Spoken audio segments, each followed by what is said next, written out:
the 10th of July 2023, and you are right in time for Kirk in the morning this Monday. And definitely when it's Monday, you know that it's a healthy Monday where we bringing you conversation, or where we bring you conversation on matters health. And today our conversation is on matters to do with cardiovascular diseases, or that is heart conditions, stroke, hypertension, as well as diabetes when it comes to the cold season. Of course, I know that today there's a little bit of sunshine here and there, but despite that, remember, according to the weatherman, of course, the cold season spills through August, and that's why we are bringing you this conversation on the cold season, or the cold weather and cardiovascular diseases. Of course, later on, I'll just be speaking to Dr. Daniel Ndwiga, who is a cardiologist as well as a heart specialist, and he'll just be helping us just provide a solution as far as the cold season and cardiovascular diseases are concerned. Thank you so much for tuning in. I hope that you had a fabulous weekend. My name is Ida Munzatsi, and of course, Kirk in the Morning this Monday begins right now. And of course, we begin with the newspaper review.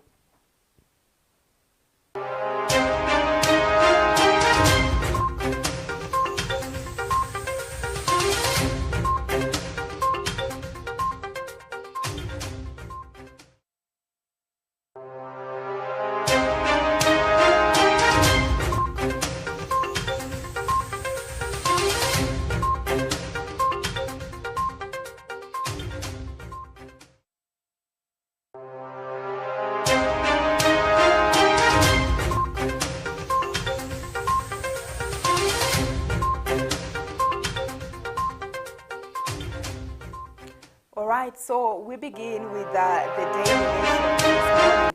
And of course, we'll later on just be looking at stories making headlines that in the Standard newspaper. So starting with the Daily Nation, of course, they are giving a priority to stories on matters to do with accidents that has happened in the country since the year 2023. That is since January this year. And according, of course, to NTSA, we have 2,318 accidents that has happened throughout, or just during the onset of this year, that is January, until now, that is the 5th of July.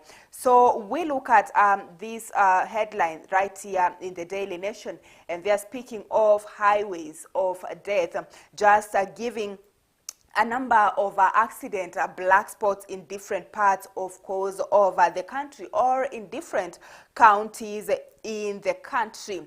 And now, according to Kenya's roads are deadly, taking lives at will every day. Its users alive one moment and gone the next, while some are left with injuries that will scare them for life. From January 1st to July 5th, at least 2,318 people died on the roads, 12 lives per day, in a country where promises are made after every accident and no action follows. Will we continue reading from the same script as innocent lives continues to be lost? So that's just a rhetoric question right there on the Daily Nation. And this story has been given a priority on 4 pages of the Daily Nation. We are looking at the second page, third, fourth, and fifth page of the Daily Nation. Of course, they are just accessing, of course, just different angles of the accident. They are looking at the main causes of accidents as speeding, human error, and poor roads design that are being blamed for crashes in the country. And just looking at the accident black spots, of course, just looking at the recent accident at Londiani, we are just looking at 6 main black spots, of course, spread throughout different counties in the country. We are looking at Nairobi. Of course, if you look at the Daily Nation this morning, they're just giving 6 black spots. We are looking at Kasarani, Museum Hill, that is a Kasarani GSU stretch. We are looking at Museum Hill roundabout, Kabete Road, Mombasa Road between Airtel and Cabanas, Jogoo Road near Maziwa Stage, Waiyaki Way near Kangemi flyover. So those are just some of the black spots that are being highlighted right here in the Daily Nation.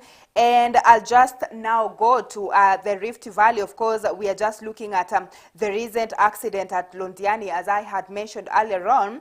And the black spots in Rift Valley is Kinungi, that's in Gilgil. We have Mbaruk Road still in Gilgil, Molo GSU camp, that is in Salga. And another hotspot in Salga, they are looking at ADC farm. We have Ntulele area, and the base, that is Eldoret Road. We have Kericho, Litien Road, and Kaitui Road, just among other black spots where accidents happen right there in the Rift Valley. Of course, some other areas, we are looking at Western region. We have Nyanza, we have Coastal region, with quite a number of black spot areas right there. We have Northeastern, and of course Eastern region. And just sampling here, I can see that is the coastal region, central region, and eastern region, which have the most numbers of black spots right there. Of course, you can read that story in-depthly, as I had mentioned earlier on the 6th, on the second, third, fourth, and fifth page of the Standard newspaper. Of course, as I had said earlier on, they're just looking at speed, looking at human error, as well as poor roads design are the main causes of accidents in Kenya. And still on the same issue to do with accidents in the country, of course, they're just looking at promises that comes year and year as far as the accidents are concerned, and they're just giving it a subtitle right here: same old scripts, deaths, then promises. Of course, we are just looking at with an example of the Londiani accident that happened a few weeks ago, where leaders, of course, visited the area, of course, are trying to give promises of the measures they'll put in place just to ensure that there are no accidents in future. So that's an excerpt right there, or a story on the 5th page of the Daily Nation. Now to matters to do with politics, as far as the Azimio la Umoja signature collection is concerned. Of course, Azimio's 10 million signature drive is an exercise in futility, says that is the Prime Cabinet Secretary Musalia Mudavadi, right here on the 7th page of the Daily Nation. And still on the 7th page, now there is Wiper leader Kalonzo Musyoka still just depending the 10 million Azimio la Umoja signature collection right there. We go right ahead to the 8th page of the Daily Nation. And NAT issues 14-day ultimatum to TSC over salary review talks. Of course, we are seeing there just a number of NAT members led by Mr. Oyu, who says the current hard economic times necessitates a pay review to cushion teachers. So that's a story on the 8th page of the Daily Nation. And now we switch gears to the Standard newspaper. Of course, on the Daily Nation, we've seen the aspect that has been given a priority right there is on matters to do with the security on our roads, just highlighting on the deaths as well as accidents that have happened throughout this year. That is from the month of January until 5th of July. And now on the Standard newspaper, they're giving a priority on matters to do with the education and no place for small tribes in public service. Of course, just looking at the regions that have been represented in different public service sectors right here. So that's a story on the 4th page of the Standard newspaper. And on matters to do with education right here, we are just looking at a number of matters to do with education or the education system in Kenya. And there's a story here as a shock of 3,000 schools without head teachers right here in Kenya. Quite a shock, yeah?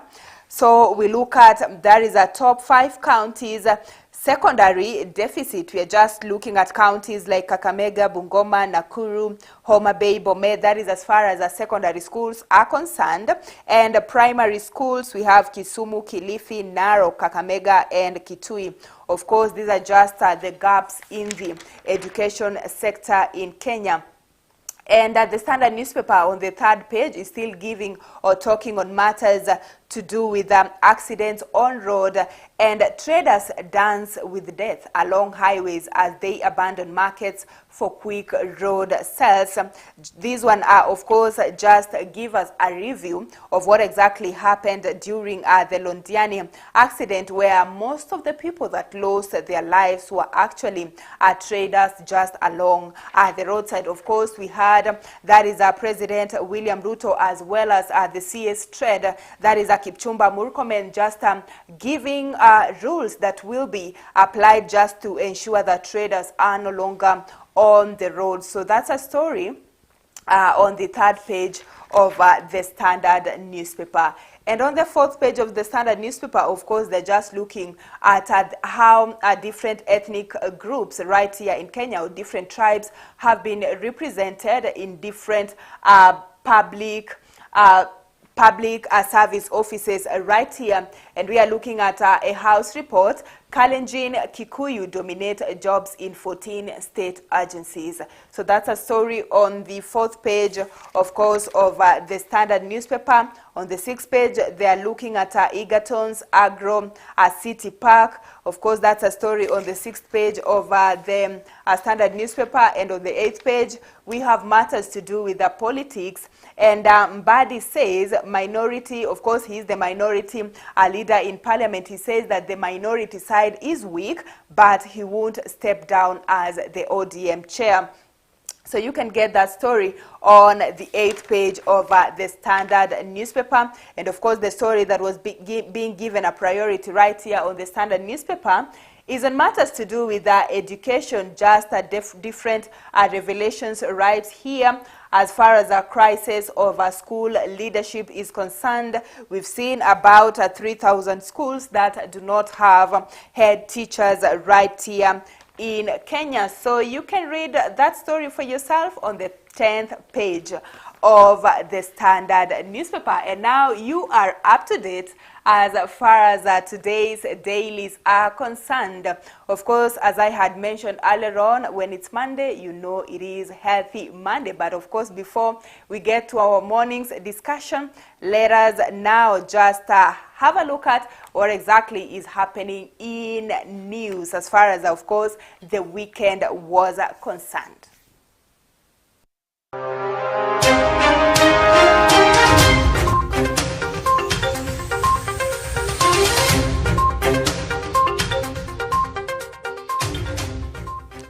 All right, on matters to do with what exactly is happening in the news. So President William Ruto has said that Kenya and Congo will abolish visa restrictions in order to ease the movement of people. Speaking at the Palouse du People in Brazzaville during a media briefing alongside his host, President Denis Sassou Nguesso, President Ruto said the two nations had signed comprehensive bilateral agreements aimed at expanding the economic warfare. He noted that the move will enhance integration and boost trade, adding that Kenya was working towards restoring direct flights between Nairobi and Brazzaville.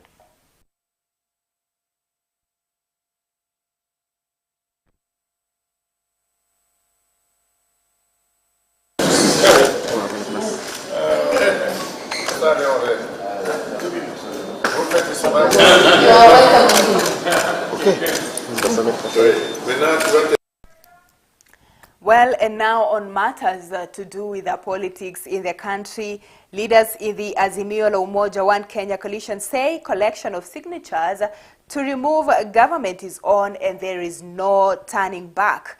This comes even as the Deputy President Rigathi Gachagua dismissed collection of the signatures as inconsequential.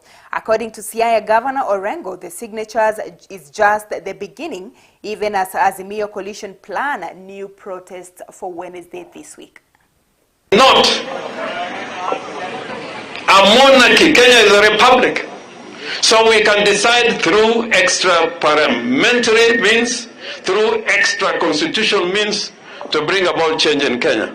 And we have done it before when Parliament proved to be acting contrary to the wishes of the people. Under the Constitution, the people can express themselves in whichever way they deem fit. And if they choose to append their signatures as a demonstration of their lack of confidence in your regime, it is none of your business. The items ambao tunakusanya sahihi kusema hatuwezi kukubali kuwa kampuni. Sisi na makabila mengi na tena makabila yote yanaitwa Kenya. Kama mwana insist kwamba Kenya ni kampuni, basi kila mtu achukue hisa zake. Now still on matters to do with the signature collection, but now from the Kenya Kwanza side. Now Kenya Kwanza leaders dismiss attempt to remove President William Ruto from office. The leaders say collection of signatures is immaterial and that the exercise will not bear any fruits. This comes as other UDA leaders call for the arrest of the Azimio la Umoja leader Raila Odinga, accusing him of economic sabotage. Na court tulijaribu kukusanya signature milioni 2 peke yake, tukashindwa. Na wale tulishindwa nao ndio sasa wanataka signature milioni 10. Wataweza kweli? Ni ngumu. Mtu unamwambia andika, weka signature hapo, unapata wakaenda kukagua amechora hapo ng'ombe. Mwingine unamwambia weka signature amechora hapo mbuzi. Zote zinaambiwa invalid. Wale watu ambao upindua serikali au ukamatwa wanapelekwa kwenye prison. So Raila Odinga, you are not above the law. Tutahakikisha sheria imechukua mkondo yako, imekushika, imekupeleka kule ndani, umewajibika kama raia yoyote wa Kenya. Wanataka kuingia kwa serikali kwa mlango wa nyuma. Hawa wanataka kuogota 10 million signatures ndio Ruto atolewe kwa urais. Well, that's all as far as the news at this hour is concerned. Of course, as I had mentioned earlier on, when it's Monday, you know that it is Healthy Monday. And of course, this morning's conversation is as far as the cold season is concerned and how exactly people with cardiovascular diseases can be affected by the cold season, or how exactly the cold season can affect your cardiovascular health. Of course, we are looking at stroke, hypertension, as well as diabetes, of course, among other cardiovascular diseases which affect the heart. So we take a very short break. Of course, when we come back, I will be engaging Dr. Ndwiga, who is a cardiologist as well as health expert, just to shed in more light as far as today's conversation is concerned. So we take a very short break. We will be coming back with Monday's health conversation.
reke iguru rihinguke iguru rigiro hingukira mothe maundu maria mothe mahingikite mangiro hinguka in the mighty name of Jesus.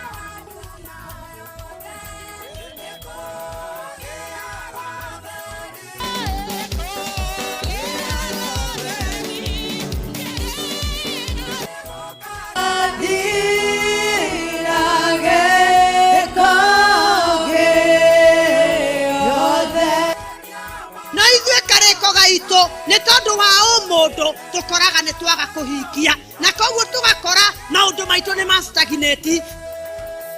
Jehova Ngai, we uproot kĩrĩa gĩothe ũtahandĩte. Kĩrĩkanĩro kĩrauga thĩinĩ wa Mathayo 15 atĩ kĩrĩa gĩothe ũtahandĩte nĩ gĩkamunyũrwo.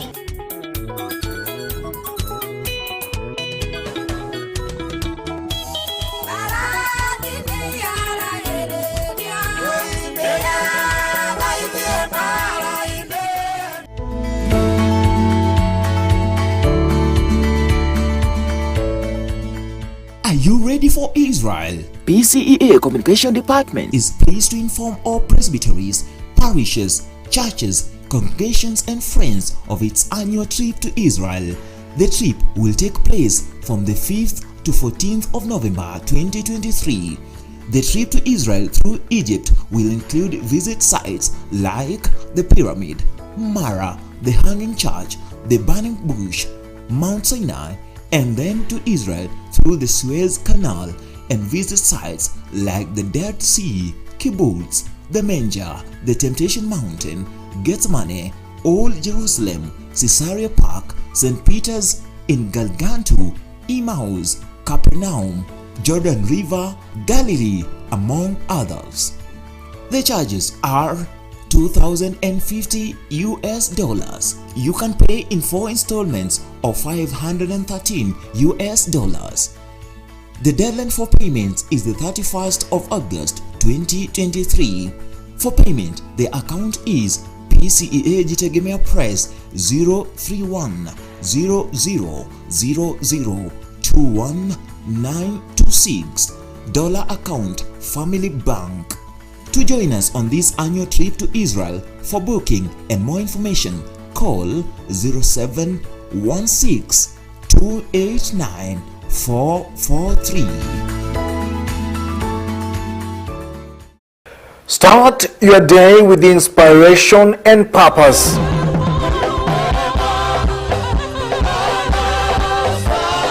An opportunity to ignite your spirit, uplift your soul, and set the tone for a fulfilling day. To rely on God and to wait on God, to trust in God, and never to waver, never to be shaken by what is happening around. We invite you to embark on this sacred journey through inspiring sermons, prayers, and hymns. What has been taken away from us, He is ready to lift us to another level. As we talk about the Lord's restoration, He is ready to repair. Let it be your guiding light, leading you towards a deeper connection with your spirituality. What matters is you don't go back one. You go forward and you receive your mountain. Tune in to the morning devotion starting from 7 a.m. to 8 a.m. on Kirk TV Signet and live on Facebook and YouTube at Kirk TV Kenya.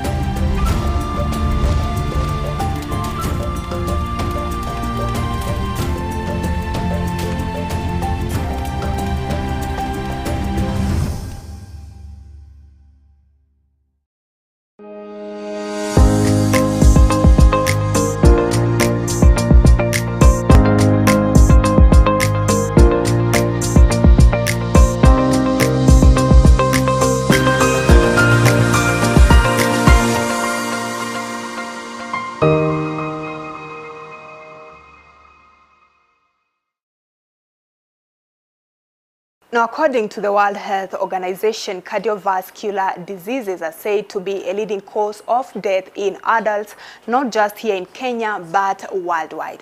Now, that's our focus today as we look at what to do at home in case of a cardiovascular emergency. We are looking at cardiac arrest, heart attack, or a stroke.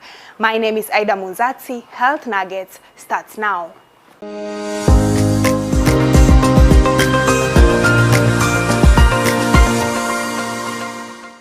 Well, as mentioned, we are looking at what to do at home in case of a cardiovascular emergency. We are just focusing on cardiac arrest, heart attack, and a stroke.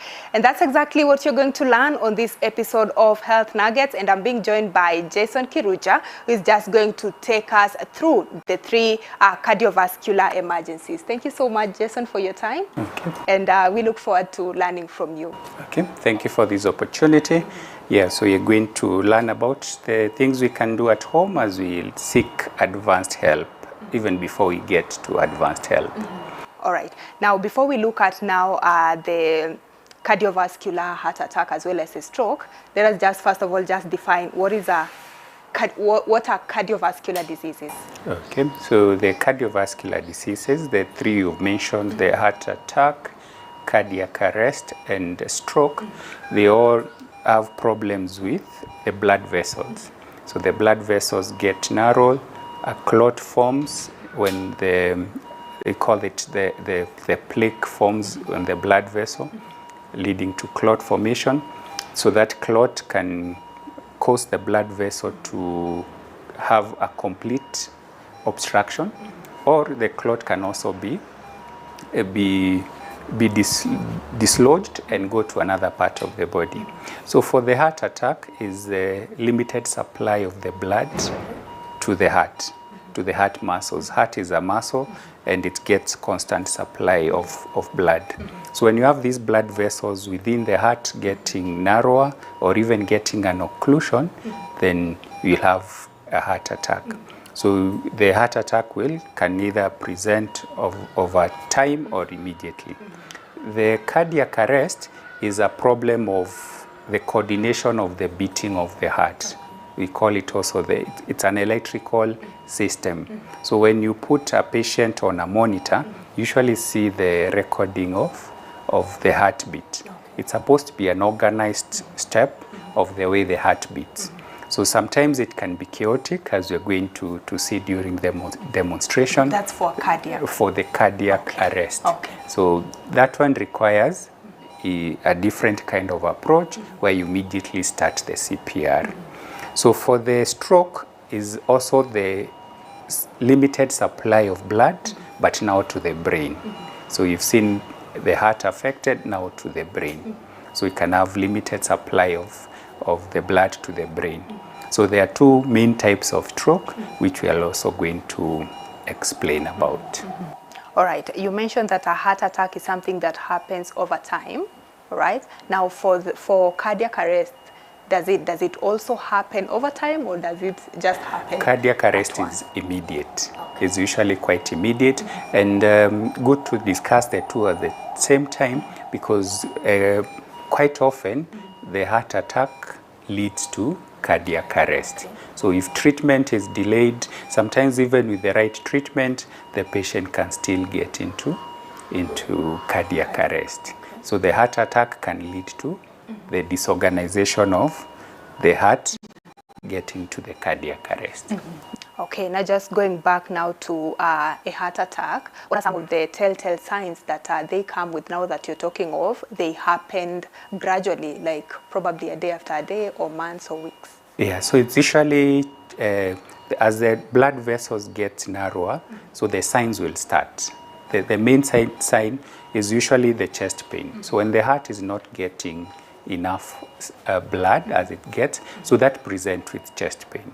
So this chest pain usually can come when you do something exerting. So maybe you run or you walk the stairs or you do some heavy work, so you can get that feeling of the chest pain. So then, yeah, that can happen over time. So, and then sometimes even the pain is when you're resting. And also the heart attack can also happen immediately. Okay. So the clot forms immediately and you get the signs immediately. So the one which at least occurs over time, it's like it's warning you, you need to get help. So the one which occurs immediately is where now you also have to do some first aid measures, even as you rush to the hospital. Okay, now before we look at the waves as you Yes, put it now on the monitor, we have risk factors, because you're talking about the arteries, you're also talking of the heart. What would you say are the risk factors for now a heart attack? Okay, so there are those which we can modify, there are those which may not modify, like age. Yeah, so the genetics, so those are the two main ones which we may not do much about. So, but the ones which you can modify is the weight. Yeah, so the BMI should be within the normal age. So we'll have more obese people getting more incidence of. Yeah, so that doesn't mean also those who are not overweight do not get. Yeah, so it's just the probability. The risk is higher in people who are a bit overweight. So smoking is also increases the risk of heart attack. Increased alcohol consumption also increases the risk of heart attack. Sedentary lifestyle. They say now sitting for long duration is as bad as smoking. Yeah. So sedentary lifestyle. So and that's why we exercise. We are encouraging exercise at least, or encourage at least 30 minutes of activity every day reduces the risk of heart attack. Yeah. Okay, so basically it's just lifestyle. Yes, let me all right, and now let us just get now to the monitor. Maybe you can just let us know, because a number of us only see these ones in movies or in hospitals, and probably you do not understand how the waves looks like. So for a heart attack, just for a normal, like a heart condition, how do the waves look like? And for now a heart attack, how will they present themselves? No, usually, yeah. So the cardiac arrest. So we can have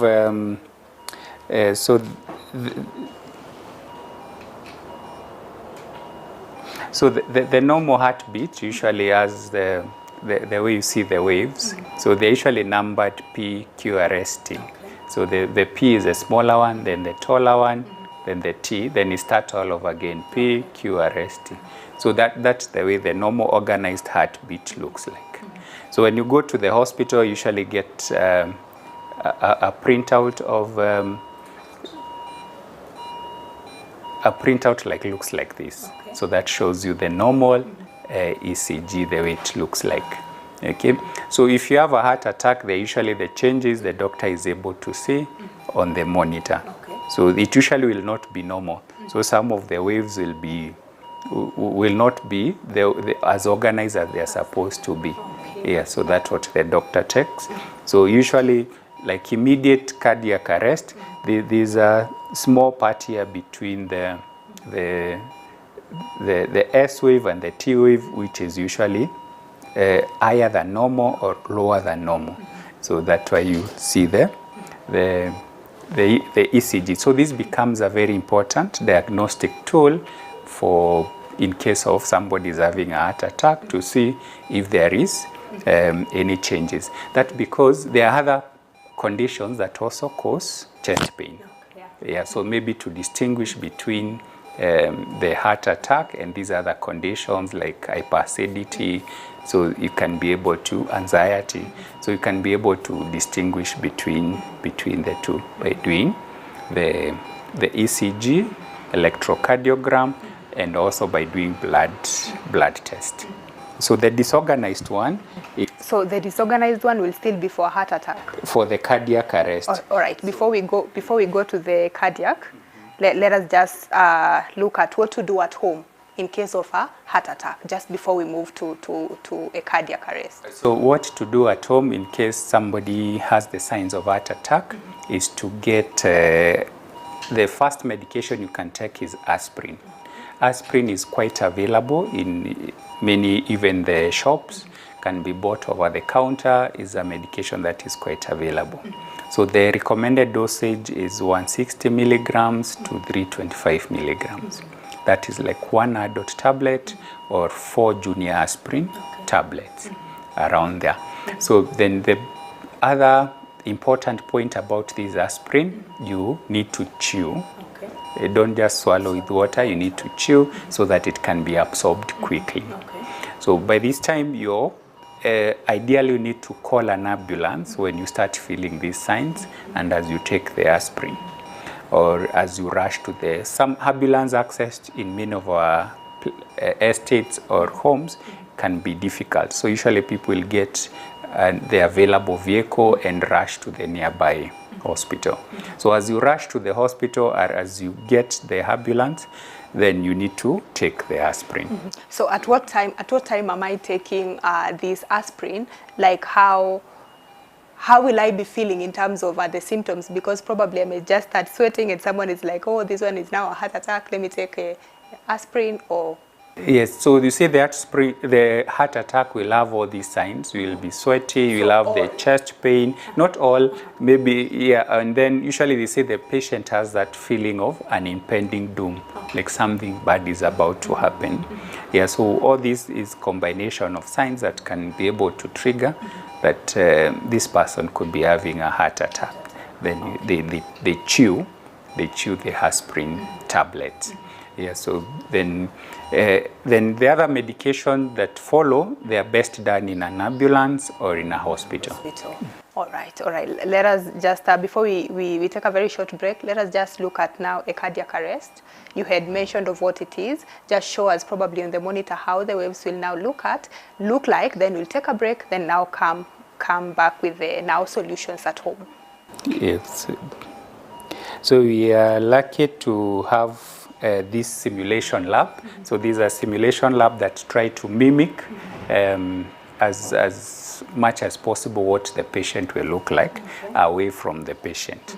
So when you get into cardiac arrest, a common rhythm that happens is this one. We call it ventricular fibrillation. It's just chaotic. It's just chaotic from start to finish. And the main treatment for this rhythm, when it appears like this, is as you start CPR, also the patient gets the shock. You've seen in the movies, people say clear shock, yeah? So it's usually due to the patient who present with such a rhythm. The main treatment is to give that shock. So since this shock is required immediately, I think technology is advancing. And then maybe in a few places, public places, where there's a first aid kit, you can also be able to see a gadget which is called an AED. So we're encouraging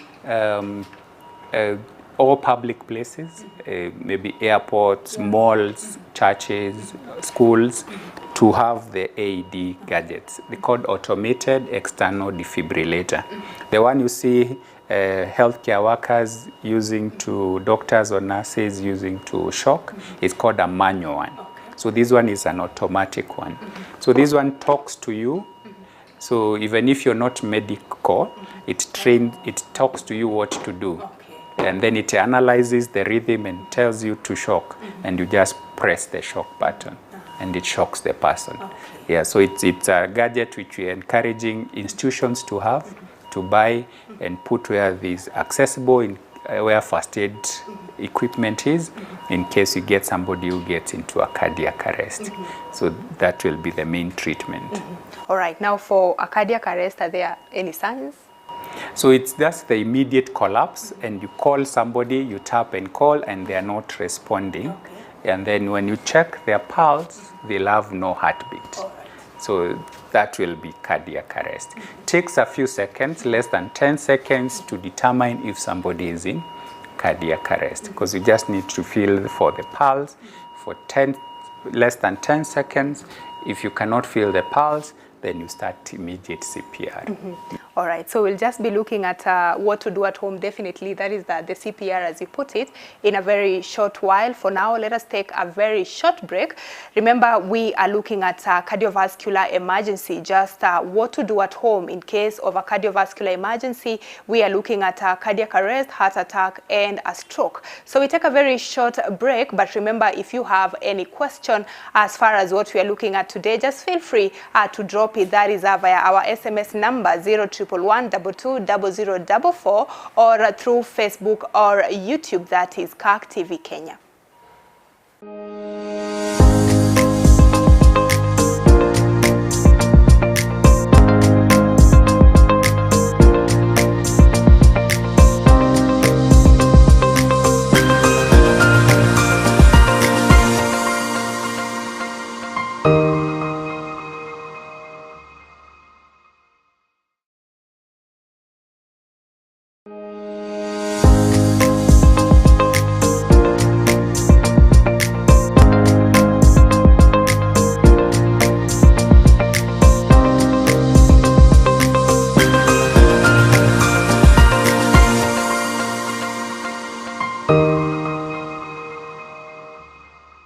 Welcome back to Health Nuggets. If you're just joining us, we are looking at what to do at home in case of a cardiovascular emergency.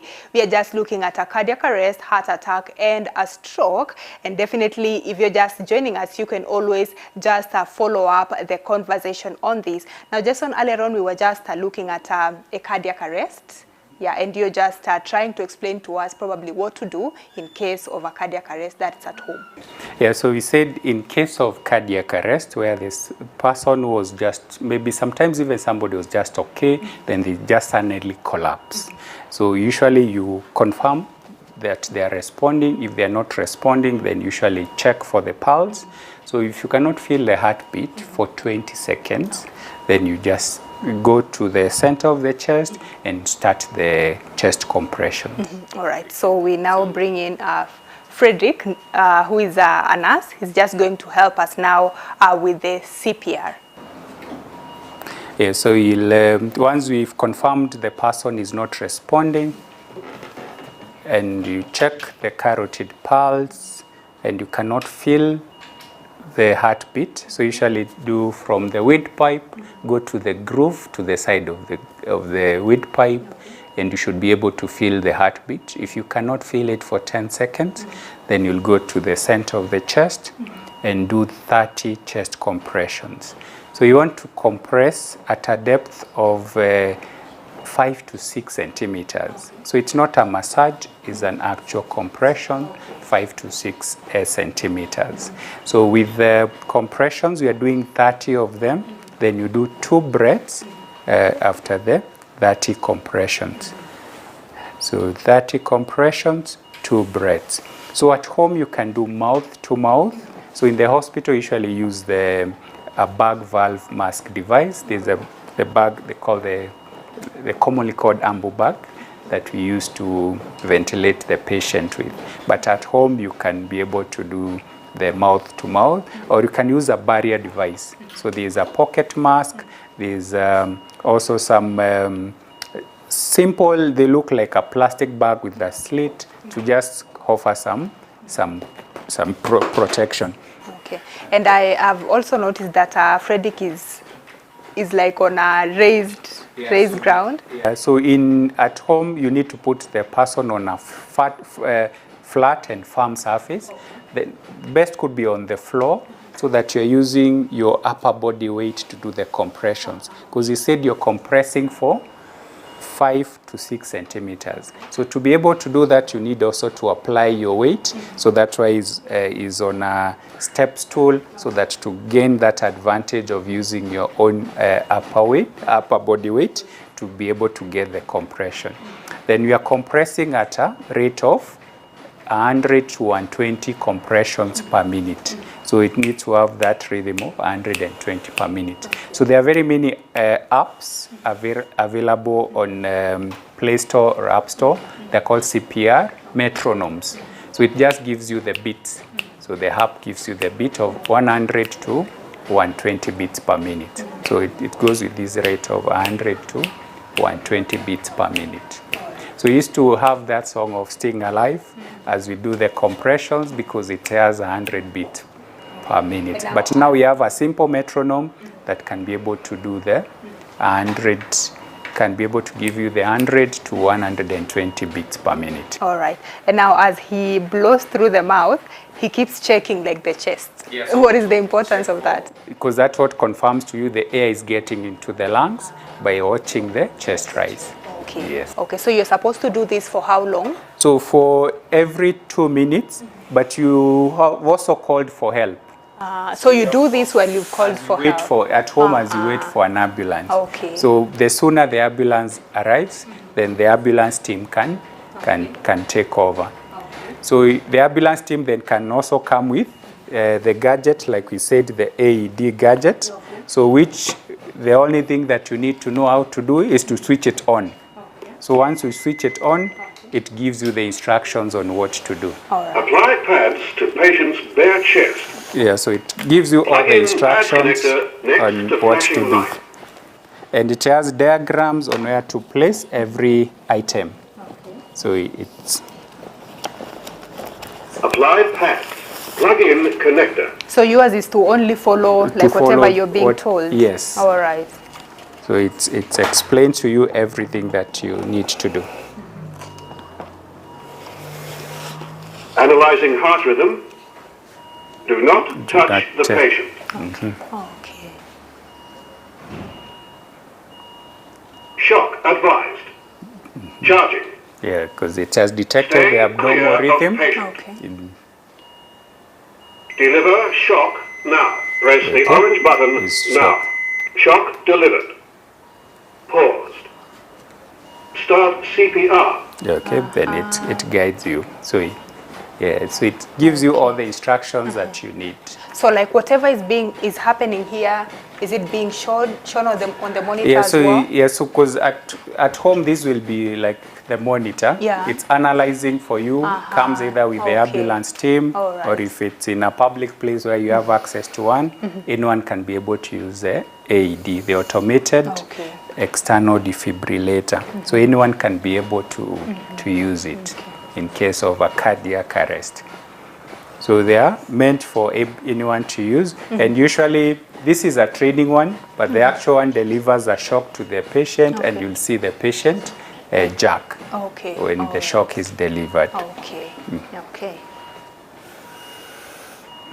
So every 2 minutes you reassess, and you want the ambulance to arrive as soon as possible. Okay.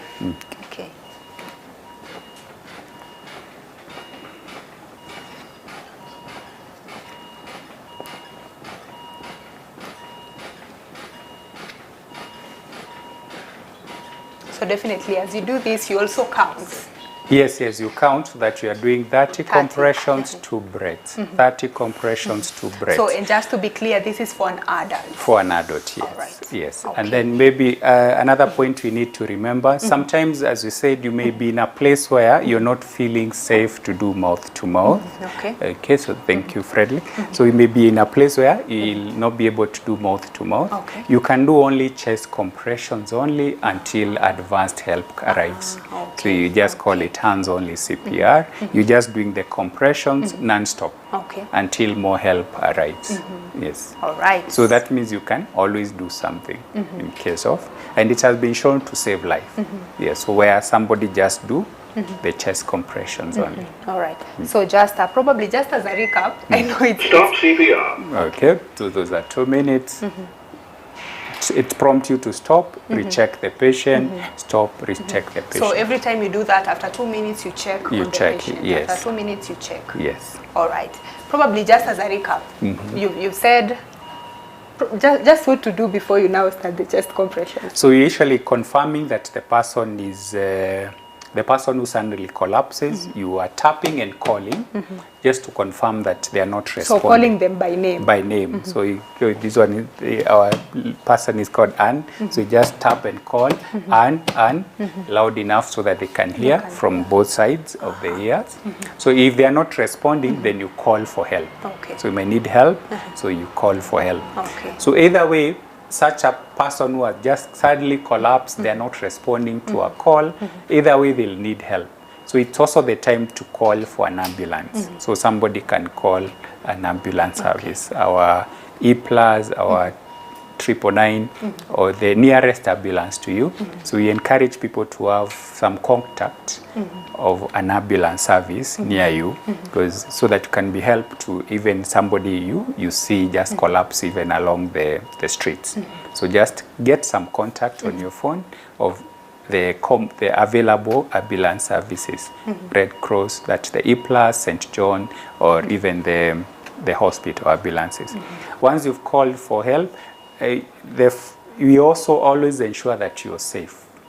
Okay, that was also supposed to be the first step, so that you don't endanger yourself. Okay, so once you are safe, we call out the person and they are not responding, you've called for help, then as the help is coming, we check if you can feel the pulse. You can feel the heartbeat from the carotid pulse. So for 10 seconds or less. So for 10 seconds, you cannot feel any heartbeat, any pulsation, any heartbeat. Then that's when you're starting our CPR with chest compressions. All right, thank you so much for that. Now, that was in case of a cardiac arrest at home, yeah? Now let us look at this other cardiovascular disease, that's the stroke. Okay. Yeah. How does it manifest first? So the stroke, we have the American scale that you used, the Cincinnati Pre-Hospital Scale. It has only 3 signs. So you can look for facial droop. And facial droop is easy to remember, FAA. So facial droop. Arm drift. Arm drift, you tell the person to put up their arms and you notice they're not, and put them on the same level. So person with the stroke, one arm will be lower than the other. Okay. And for the face drop? For the one side of the face, mostly the mouth or the eye on one side will be affected. So usually the mouth, and they could be even drooling saliva from one side of the mouth. So that's the facial droop. Then the other one is abnormal speech. So they'll not be talking the way they normally do. So they'll either they'll not finish sentences, or their speech will have changed in one way or another. So if you have the 3 signs combined, the chance that you have stroke will be 85%. Yeah. So if you have maybe one, the chance you have stroke is, I think, about 73%. Yeah. So it's quite a sensitive scale, so that it's able to pick people who have a stroke. So once you notice, you've said FAA. FAA. Facial droop, arm drift, abnormal speech. Yeah. So if you have the 3, you check the 3. So talk to the person. Yes. Especially at home, is somebody you know how they talk. So if you're talking to them and they are slurred in their speech, okay, maybe they are saying they are not able to complete sentences or such, then you can be able to tell something is wrong. Then arm drift, you said you tell them to put forward the arms and see if they are at the same level. And then you said about the facial droop. Yeah, so it's usually will have weakness on one side. They cannot support themselves on the other, on one side. Okay, because usually a stroke may affect one side of the brain, and you'll know the problem on the opposite side of the body, which the brain controls. Okay. So those are the signs of stroke. Okay, and anything that we can do at home in case So that what happens? we can do at home, the major thing to do at home for stroke is recognizing and taking action. So that is the main thing you can do at home for stroke. Yeah, so be able to recognize somebody is having a stroke and starting immediate help. Don't waste time, start immediate help. Because we are told time is brain. So don't waste time. So that one, I mean, that can only happen in the hospital? Yeah, so as you also get help, stroke management is done in the hospital. There's so little you can do. The most important thing is just to identify. To identify and take the immediate action. That's what you can do at home. So the rest happens in the hospital. And then now that you're taking action at home, and if you're able to call an ambulance, the ambulance team will know the best hospital to take the patient. The hospital that is really needed is the hospital which is able to do a CT scan immediately. It's also identifying the hospital that you're supposed to go to. Yes, that is quite important, identifying the hospital that you need to get the patient to. And one of the major capabilities for the hospital that you want to go to is CT scan. Not just CT scan which can be done within a very short time.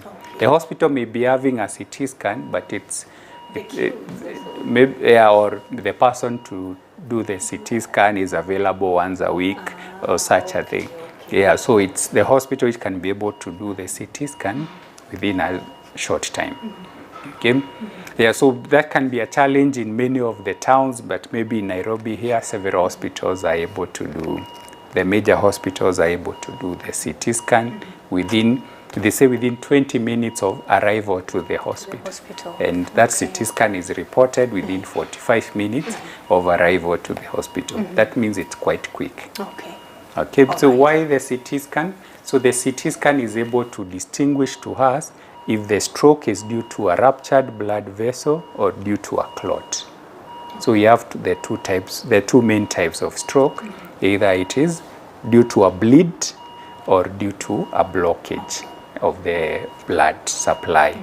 So either there's a bleeding. So if it's bleeding, then it goes to the neurosurgery and a different pathway. Then if it's a blood clot, then there are medications to be given. So that's why the CT scan is very important to distinguish which type of stroke that you're dealing with.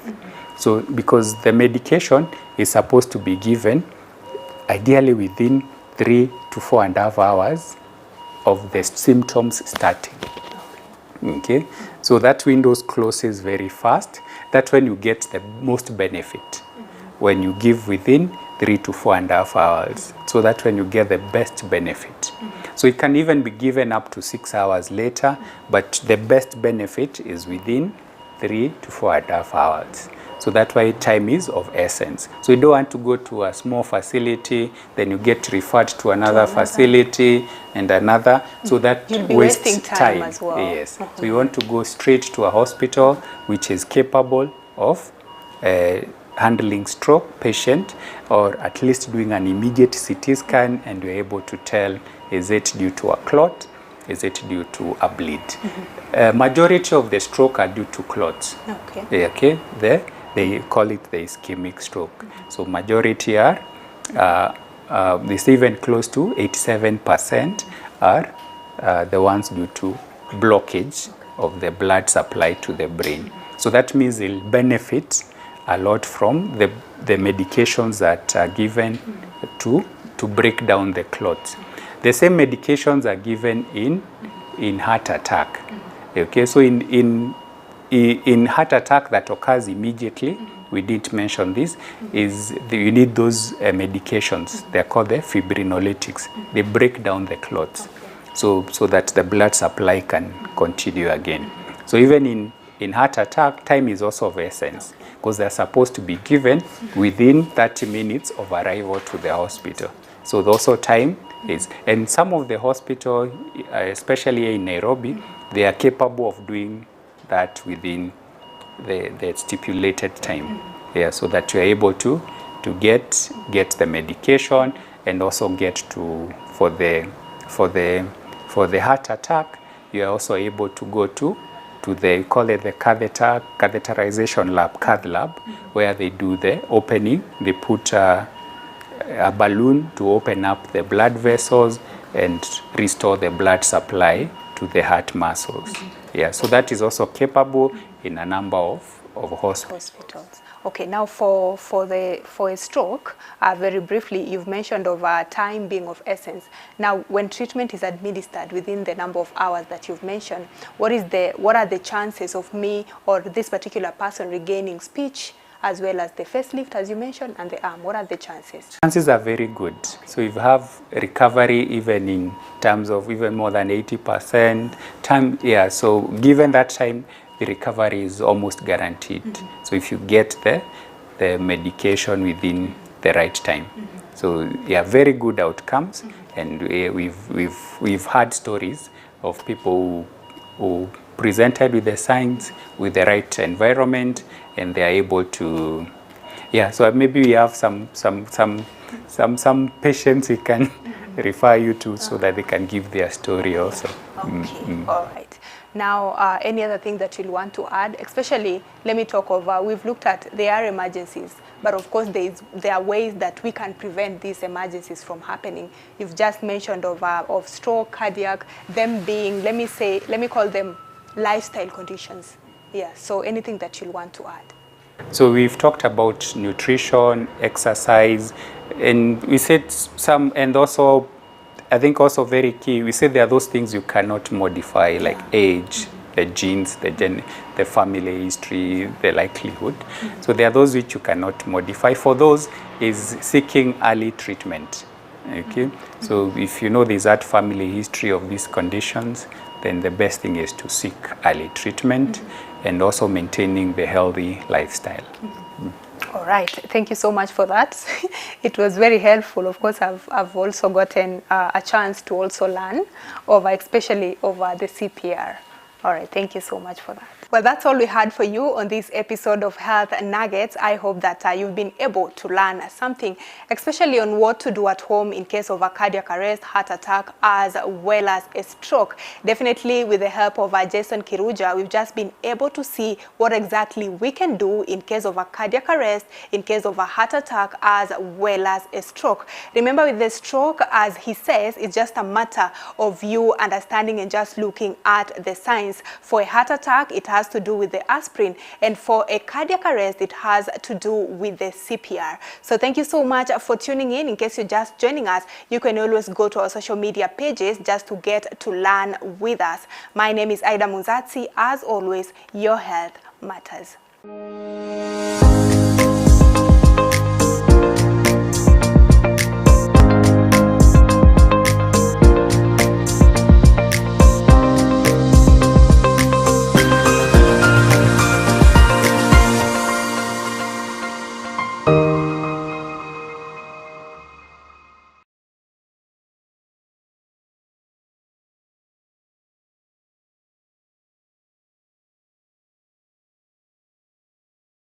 Hi, kids!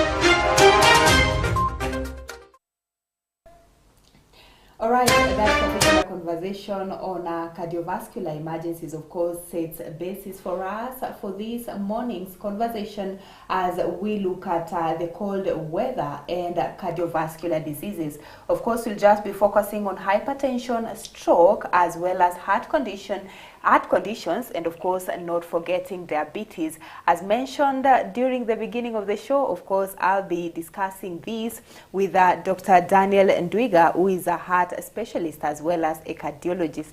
Dr. It's always a pleasure to have you. Thank you, Aida. It's a pleasure to be here again. All right. Thank you so much. So let us just start by first of all explaining to our audience what exactly cardiovascular diseases are.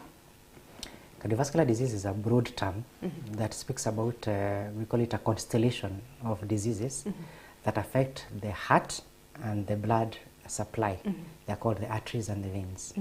And these diseases can be at birth, can develop during childhood, but the big pandemic we're having worldwide is in our adults, in the mature and the elderly. So diseases that affect the heart and the blood supply to the body, and especially to the major organs. All right. So, of course, these diseases are like hypertension. You're talking of stroke. Maybe also, before we look at now how the cold weather affects this, or how the cold weather, of course, can be a trigger to this, let us just look at the definition of them, just bit by bit: hypertension, stroke, and of course the heart diseases. So going back to cardiovascular diseases, they can be divided into which category of arteries is actually affected. So that you have the major coronary arteries of the body and the minor. So that you have the major arteries of the body, the ones that come from the heart, go through the whole body. So there would actually have diseases that affect the heart itself, or diseases that affect the blood supply to the body, that is hypertension, or diseases that affect the small blood vessels. So the small blood vessels are the ones that go to the eyes, that go to the brain, that go to the kidney, that go to your legs, or peripherally. So you have high blood pressure, which by definition or by consensus is blood pressure that is above the norm for the given society and your given age. Generally, we say blood pressure should not be above 140/90 for anybody. And then you mentioned stroke, which means a sudden cessation in blood supply to a part of the brain. We also have a heart attack, which is also a sudden cessation to blood supply to a part of the heart. Actually, unfortunately, kidney diseases actually fall in there, because when you have a reduction in blood supply to the kidney, or blood supply to the kidney being insufficient, you get kidney diseases, eye diseases, and artery diseases to the legs, so that you find that legs get wounds that don't heal when someone is walking. So the diseases encompass the whole body, actually. All right. Now, let us look at now for, first of all, patients with hypertension. How exactly does the cold or the cold weather affect them? For those that have already been diagnosed with hypertension. Yeah. It's been noted that when it's cold, people get sicker. Actually, we get admissions. And this is actually amplified in the West, where in the West they get a lot of heart attacks, a lot of high blood pressure emergency and admissions during winter. Studies have been done, and a number of them have been what is known as randomized control, which are very good quality studies. Others have been done that are observatory. And for instance, one I could mention was sponsored by the British Heart Foundation, and they did a study in Ireland, in the Netherlands, and in the UK. And they discovered that during winter months, you get higher blood pressures in the population, you get higher cholesterol levels in the population, and you actually get more emergencies in the population, just during winter months. So the reasons for this, there's been attempts to elucidate them using good quality studies, but also science gives us some ideas. So you end up having people with high blood pressure having higher blood pressures during the winter months than they do during the summer months. All right. And how about let us not look at for those that have already been diagnosed, but for someone that hasn't been diagnosed with hypertension, can the cold season be a trigger of the same? Studies have been done into this, and some of them, of course, you simulate these things in the laboratory. These ones have had mixed results. But the general observation of the population has noticed that people who already have high blood pressure actually present with higher blood pressures during the winter months. A bit of these studies have gone into it, and what has come out as a response or the consensus is our behavior during winter months. Please remember, these diseases actually are lifestyle diseases, meaning the way I live. Of course, there's a bit of that has to do with my genetics, with my age, with my gender, with my race. That's important. That I can't change. They're called non-modifiable risk factors for cardiovascular disease. The modifiable ones actually are the ones that have been pointed out or implicated in worsening of high blood pressure and cardiovascular disease during winter months. Because during winter, people drink more, they smoke more, they take out more, they don't want to cook, they don't want to exercise. Sometimes they can't because it's freezing out there. So you find that cholesterol goes up during the winter months. We find that the high blood pressure is even higher because of taking a lot of coffee. We find that they take a lot more alcohol, which damages their heart, damages their blood vessels. We find that they smoke more. So you find that the way we live during the cold seasons is different from the way we live during the summer or the hot seasons. And justifiably. But what the scientists are saying, all the studies are revealing to us is be mindful of your weather during the cold season, because you could put yourself in trouble by the way you live. Does this also apply to stroke and the other heart conditions? Yes, it does. The winter months are attended by a higher degree of coughs and colds. I remember like a month ago, season where for 2 weeks, almost everybody you met had a bad flu. And the flu had a lot of joint pains, had headache, had chills. And it was actually going across Nairobi to the point that questions were even asked to our authorities, is COVID back? And the answer was, COVID remains in the society, but very, very low level, not notifiable, as in levels that don't require for us to announce them. So you find that during the cold and winter months, there's a lot more upper respiratory tract infections going around. Unfortunately, something called flu also increases during these winter months. And we generally encourage our clients, especially if you're above the age of 65, you have heart disease, high blood pressure or diabetes or asthma, or unfortunately you're undergoing dialysis or you have cancer that you're battling, please get vaccinated, especially before the winter months. We suggest get vaccinated in April, before this rain, then the cold season comes.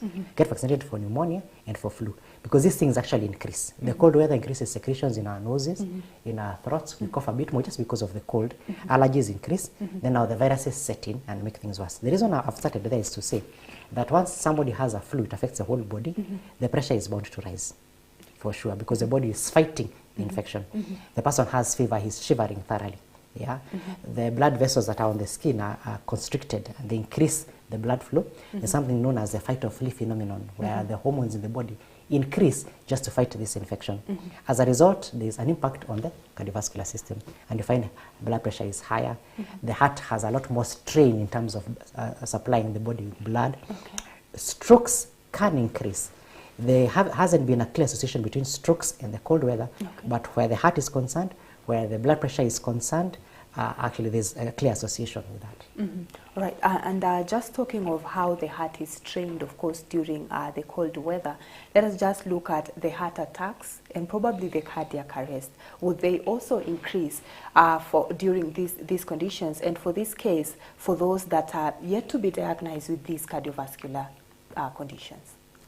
Observations that has been done, especially in the West, where the extremes of weather are very, very key, everybody can see, is that people get sicker during the season, be it high blood pressure, be it heart attacks, be it heart failure. People actually attend hospitals more. Usually this rides on a flu pandemic. So a person has flu and heart failure, flu and heart attack. You get severity of the coughing and the sneezing and the wheezing, and the heart comes in attendance because it's one body anyway. So that has been noted. It's also been found by science that during the cold weather, you find that it's easier to lose heat, which puts somebody known as hypothermia. Hypothermia puts a lot of strain on the heart to supply enough blood to heat the body up. That's an issue because it can lead to heart failure. We find that the physical work during cold weather, especially in the places that are extreme, or in some of our highland areas that you actually get snow, or temperatures go all the way to about 10 degrees. As you're doing physical work, you're losing more heat, and your blood pressure is rising just by doing that. So you actually have to take breaks in between, so that you don't, what was A doesn't go to B in terms of severity. So you find that the weather has an impact. It's not 100% that with cold weather you're going to get sicker. It just that means with cold weather, take more precautions, be a bit more careful, be faithful to your medication, don't indulge. See if you can find a way to still keep doing the same exercise, because it helps control your blood pressure. All right, and just talking of blood pressure, of course, I'm sure there's a linkage of blood pressure and blood sugar. Yes. Would you say the cold weather will also affect patients with diabetes as well? Left to science, because the heart rate increases, the metabolism increases, sugar should actually go down in cold weather. Having said that, it's a very stressful situation. In stressful situations, you get the stress hormones coming up, which raise the sugar. So it's a two-edged sword there. Then on top of that, we have human behavior, what you and I are going to do in response to the cold weather. We'll ask for a kick.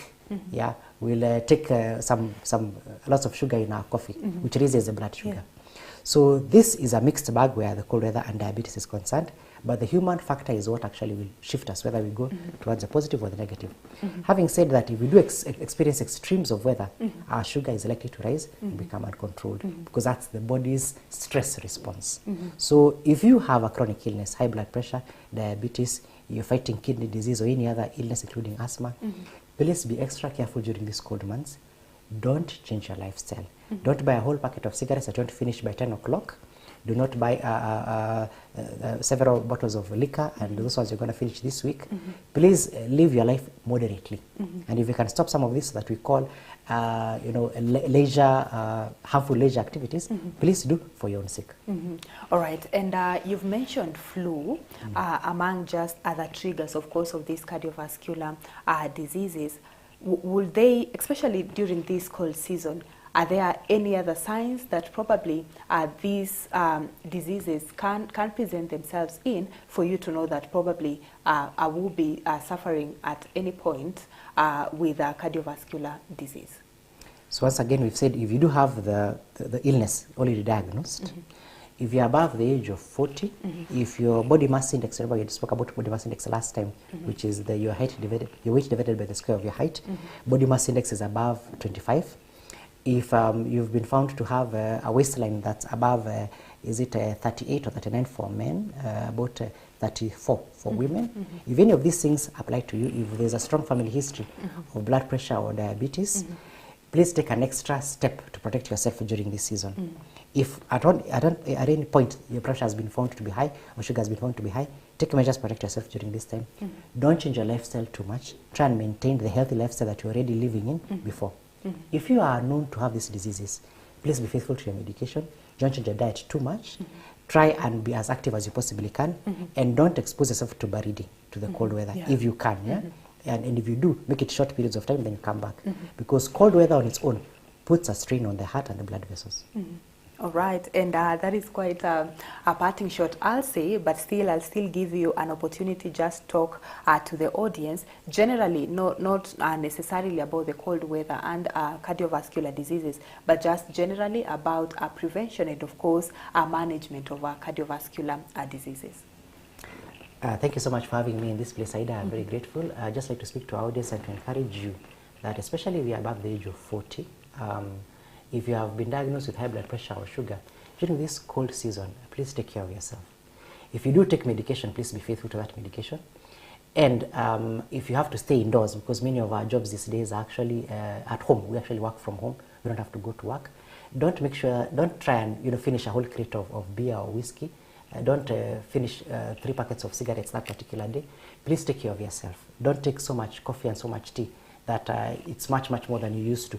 Because it's been found that it's our lifestyle and our habits during these cold seasons that put us at higher risk of developing more cardiovascular disease.